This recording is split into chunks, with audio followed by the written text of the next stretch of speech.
warga kimia organik, nonton drama Korea atau sinetron itu adalah cara refreshing yang sangat bagus dari kehidupan keteknik kimiaan. Tapi kalau dari pengalaman saya, selain soal refreshing, sebetulnya banyak pelajaran yang bisa kita ambil dari drama Korea dan sinetron.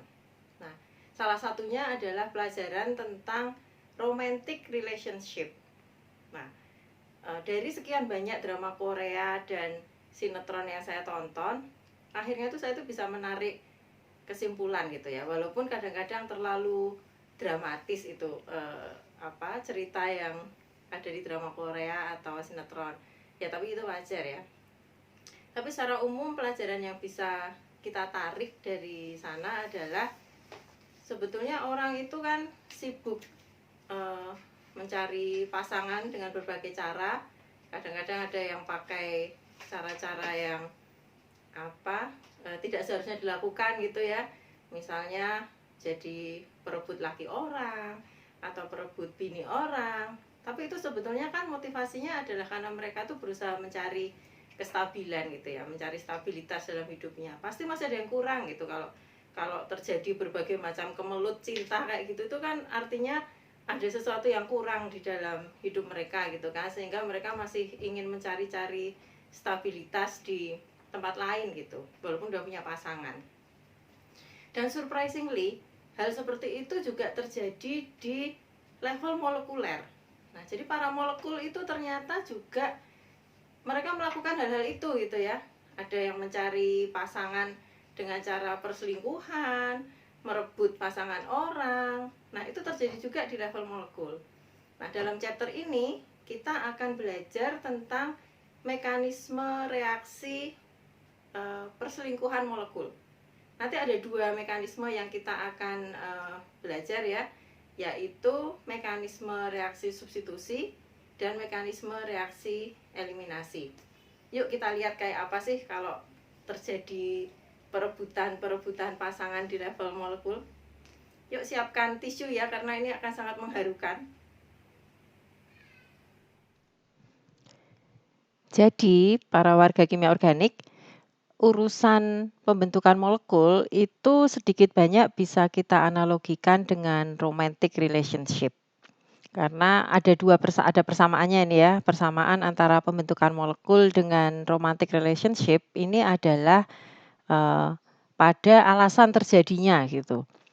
Nah, kalau Anda mencari pasangan hidup, itu sebetulnya kan ada dua hal yang harus Anda perhatikan gitu ya. Jadi yang pertama motivasi.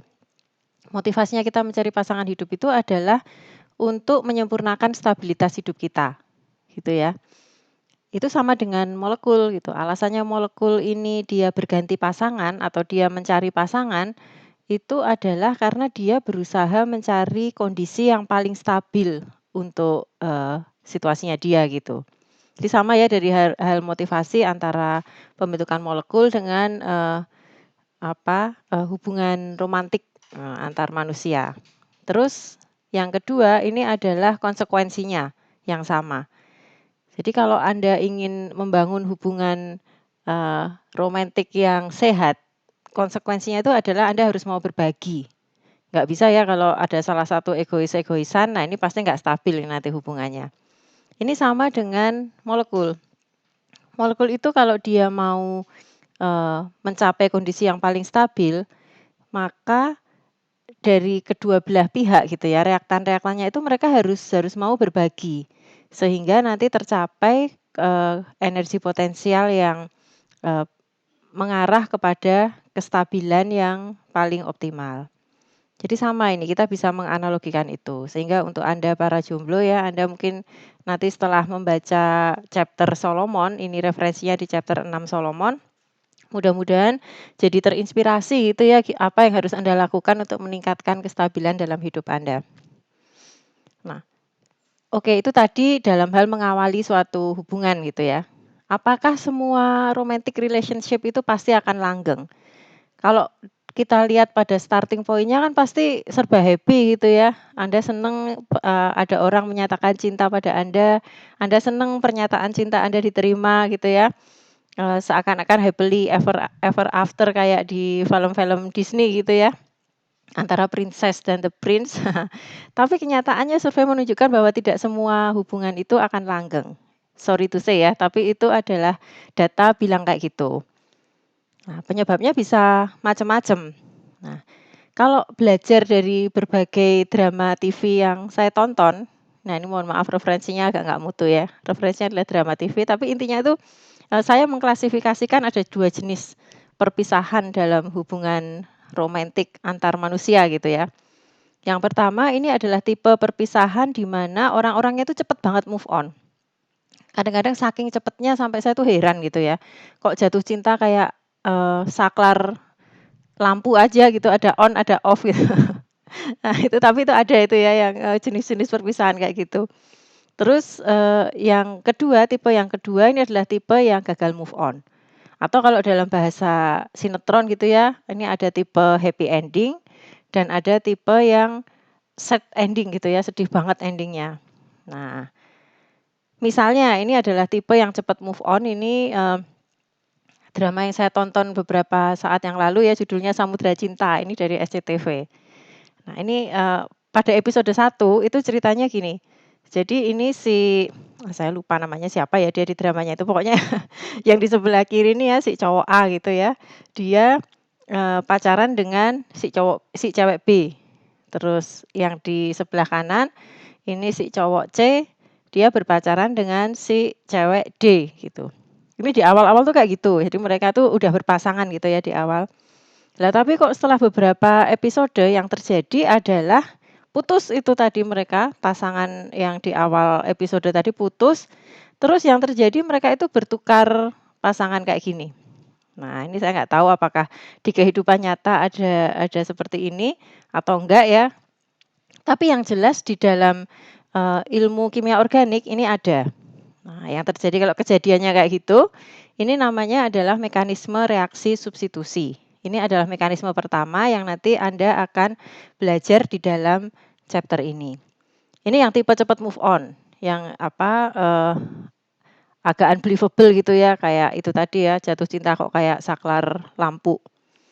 Nah, kalau di kimia organik ini bukan hal yang aneh ya, karena dari sisi konfigurasi elektron itu memang memungkinkan seperti itu ya, molekul bertukar pasangan. Nah, nanti kita akan melihat bahwa untuk terjadinya mekanisme reaksi semacam ini, ada 2 aktor utama, yaitu yang pertama adalah nukleofil, yang kita sebut sebagai nukleofil yang warnanya, pink ya di layar Anda. Dia ini adalah basa Lewis yang punya, elektron yang siap untuk didonorkan. Jadi supaya dia stabil, dia itu justru harus, mencari akseptor dari elektronnya ini. Dia mencari molekul lain yang dia bisa menerima, elektron punyanya dia supaya dia menjadi stabil. Ini aktor yang pertama ya. Aktor yang kedua ini adalah leaving group yang warnanya biru.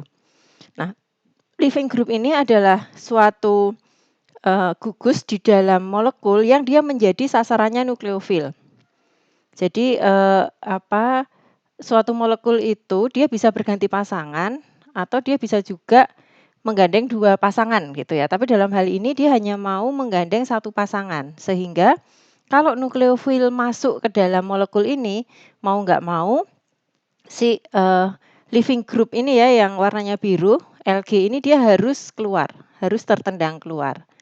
Nah tapi nggak perlu khawatir gitu ya, karena di dalam sistem reaksi substitusi, leaving group ini nanti dia akan segera mendapatkan pasangan yang lain. Nah jadi happy ending ini ya, mungkin awalnya sedih juga sih ya dia harus terputus dari alkilnya dia gara-gara kedatangan nukleofil, tapi kemudian dia segera mendapatkan gantinya. Sehingga semua akhirnya mendapatkan, mencapai kondisi stabilnya. Sampai mungkin nanti datang lagi nukleofil yang lebih kuat yang akan mengacak-acak kestabilan itu, tapi setiap saat terjadi perubahan kestabilan, maka nanti, leaving group, gugus yang tertendang dari molekul awalnya, dia pasti akan mendapatkan pasangan yang lain lagi. Jadi no problem lah ini ya, hanya kesedihan sesaat gitulah istilahnya kalau reaksi substitusi, nanti segera dapat gantinya. Nah, sekarang kita bicara soal tipe perpisahan yang kedua, yaitu tipe gagal move on. Nah, kalau yang ini sedih ya. Ini contohnya di drama Korea yang katanya paling top sedunia itu ya, The World of the Married. Ini tadinya ada sepasang suami istri. Mereka hidup bahagia, hidupnya perfect gitu ya. Istrinya dokter terkenal gitu. Nah, sampai kemudian datanglah orang ketiga yang masih muda, cantik dan sebagainya, yang ternyata membuat pasangan ini tadi jadi pecah gitu. Nah, terus yang terjadi adalah si suaminya ini dia nikah dengan si gadis yang lebih muda tadi.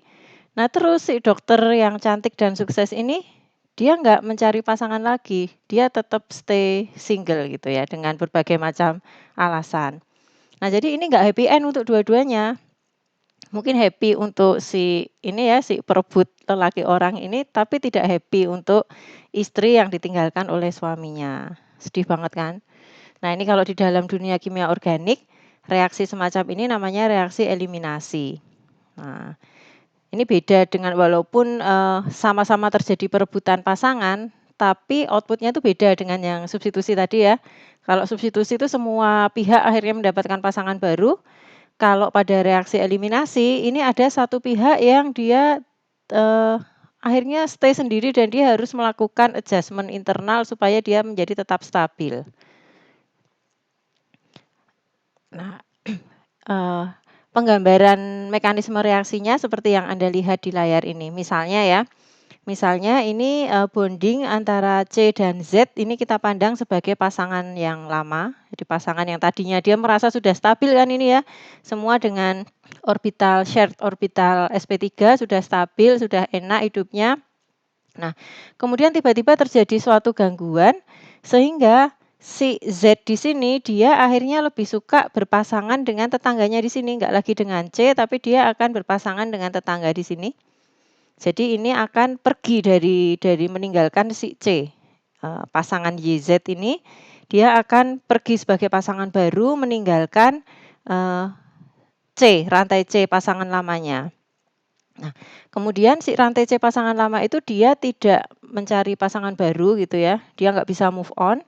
Sehingga yang dia lakukan untuk mencapai kestabilan baru adalah dia akan mengatur kembali cara dia mendistribusikan elektron di dalam molekulnya, sehingga yang tadinya dia ikatan di dalamnya itu adalah ikatan tunggal, karena ada elektron-elektron yang ditinggalkan oleh para pengkhianat ini ya, Y dan Z ini. Nah, akhirnya dia melakukan internal rearrangement dan dihasilkanlah ikatan rangkap. Nah, jadi ini tetap single ya, dia tidak berikatan dengan yang lain, tapi dia melakukan internal rearrangement untuk menghasilkan tipe shared orbital yang berbeda. Dari yang tadinya dia orbital sp3 dengan ikatan-ikatan tunggal, sekarang dia menjadi orbital pi di dalamnya yang menjadi yang memiliki ikatan rangkap yang merupakan ikatan rangkap di dalam molekulnya. Nah, nanti kita akan bicara lebih lanjut ya, terus ceritanya gimana nih kalau dia sudah berubah kepribadian gitu ya, yang tadinya dia sp3 menjadi sp2. Nah, ini nanti banyak cerita lanjutannya setelah dia jadi sp2, tapi itu kita bahas nanti di episode berikutnya. Kalau episode ini intinya adalah si mantan yang ditinggalkan itu dia memutuskan untuk tidak mencari pasangan baru, tapi dia mengatur kembali dirinya supaya dia tetap bisa stabil juga walaupun dia tetap sendirian. Sedih banget ya. Nah, itu kalau di dunia drama gitu ya, di dunia sinetron. Kalau di dunia nyata nggak sesedih itulah itu reaksi substitusi dan eliminasi ya, karena salah satu aplikasi reaksi substitusi ini malah justru bisnis yang terkait dengan hal-hal yang manis, yaitu bisnis pemanis buatan. Nah, kita tahu bahwa jumlah penderita diabetes di dunia itu peningkatannya cukup tinggi gitu ya. Ini ada salah satu sumber dari International Diabetes Federation yang menyatakan bahwa di tahun 2035 kira-kira itu akan ada penambahan 55% penderita diabetes karena pola makan terutama ya ini ya. Nah, salah satu hal yang dituduh menjadi penyebab diabetes adalah senyawa-senyawa gula yang kita konsumsi sehari-hari ya. Misalnya sukrosa, gula pasir, itu komponen glukosanya ditengarai bisa meningkatkan gula darah yang akhirnya kadar gula darah yang akan mengarah untuk orang-orang tertentu ya, terutama yang punya bakat diabetes, ini akan mengarah pada penyakit diabetes ini. Sehingga salah satu upaya untuk menanggulangi efek negatif dari kemanisan gula adalah membuat pemanis-pemanis buatan yang rasa manisnya itu tetap sama, tapi jadi orang-orang ini tetap bisa menikmati rasa manis, tapi tanpa risiko kenaikan gula darah yang signifikan. Contohnya yang Anda mungkin sering lihat di di supermarket adalah ini ya, sucralose. Merek dagangnya adalah Equal. Kalau Anda lihat, kita bandingkan dengan sucrose, kan mirip ya. Ini ada apa? C6-nya di sini. Terus yang di sini adalah C5. Ada 2 ring ya ini ya, C6 dan C5 dalam hal itu sama. Cuma bedanya pada sucralose, beberapa gugus hidroksil pada sucrose itu disubstitusi oleh Cl. Nah, dan ternyata dengan kita menggantikan gugus hidroksil ini dengan Cl, perilaku sucralose itu jadi berbeda gitu ya. Di dalam tubuh dia tidak akan merilis terlalu banyak glukos, terutama karena ini tingkat kemanisannya itu berkali-kali lipat dari sukrosa, sehingga Anda hanya memerlukan sedikit saja Equal ini ya, sucralose ini untuk Anda bisa mencapai tingkat kemanisan yang sama dengan sukros. Dengan demikian nanti glukos yang terlepas di dalam tubuh Anda itu bisa menjadi jauh lebih sedikit. Nah itu salah satu aja aplikasinya ya, aplikasi yang lain banyak sekali, nanti akan kita bahas lebih detail dalam video-video selanjutnya dengan catatan dari kami Cat's Note. Jadi nanti setelah video pengantar ini akan ada beberapa video yang merupakan catatan dari kami Cat. Kali ini tema yang akan kita bahas adalah reaksi-reaksi ionik. Jadi tadi yang barusan saya ilustrasikan sebagai reaksi substitusi dan reaksi eliminasi, itu disebut reaksi ionik karena melibatkan pemutusan molekul secara heterolitik. Heterolitik ini beda dengan homolitik ya pada bagian reaksi radikal. Kalau homolitik elektronnya itu dibagi rata antara bagian-bagian yang terpisah dalam molekul itu. Kalau heterolitik ini hanya akan dibawa oleh salah satu bagian, sehingga nanti akan ada bagian yang menjadi bermuatan positif karena dia kekurangan elektron dibawa oleh satunya ya. Sementara satunya dia akan menjadi anion bermuatan negatif karena dia mengambil elektron dari mantan pasangannya di dalam molekul. Nanti yang akan kita bicarakan adalah reaksi substitusi. Ada 2 mekanisme yaitu SN1 dan SN2. Lalu reaksi eliminasi. Ini ada 2 mekanisme juga E1, E2. Lalu kita nanti akan, ini yang penting ya, kita akan mengevaluasi bagaimana Anda bisa menilai preferensi suatu reaksi. Apakah dia akan cenderung mengikuti mekanisme SN1, SN2, E1 atau E2. Nah, untuk model molekul yang akan kita bahas dalam contoh-contoh kasus kita adalah alkil halida. Tapi perlu saya garis bawahi ya bahwa walaupun kita menggunakan alkil halida sebagai model molekul, tidak berarti bahwa mekanisme substitusi dan eliminasi ini hanya berlaku untuk alkil halida. Nanti di pembahasan kita tentang gugus-gugus fungsional berikutnya ya di chapter-chapter berikutnya Anda akan selalu ketemu dengan reaksi substitusi dan reaksi eliminasi, tapi aplikasinya bukan pada alkil halida. Walaupun demikian logikanya sama, sehingga Anda di chapter ini sebaiknya Anda pahami betul-betul ya apa itu reaksi substitusi, apa itu reaksi eliminasi, ciri-cirinya bagaimana, perkecualiannya apa saja, sehingga nanti akan lebih mudah bagi Anda untuk belajar mekanisme-mekanisme reaksi pada gugus fungsional yang lain. Nah, demikian pengantar saya tentang ini ya, reaksi-reaksi substitusi dan eliminasi yang akan kita bicarakan di dalam seri video ini. Mudah-mudahan Anda nanti bisa menganalogikan juga pelajaran-pelajaran ini ya, tentang bagaimana molekul itu bergabung, strateginya bagaimana dalam kehidupan pribadi Anda. Karena sebenarnya banyak sekali ya yang bisa kita analogikan antara kehidupan kita sehari-hari dengan hukum-hukum yang terjadi di level molekuler. Nah, ini Anda sudah belajar lah ya tadi di kimia organik, mekanisme-mekanisme reaksi di mana molekul-molekul itu berusaha mencari pasangannya, ada yang mengorbankan molekul lain, ada yang sama-sama happy ya sehingga happy ending.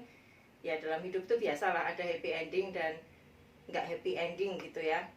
Nah, mudah-mudahan nanti setelah kalian belajar mekanisme-mekanisme reaksi ini, kalian jadi lebih punya terinspirasi gitu ya.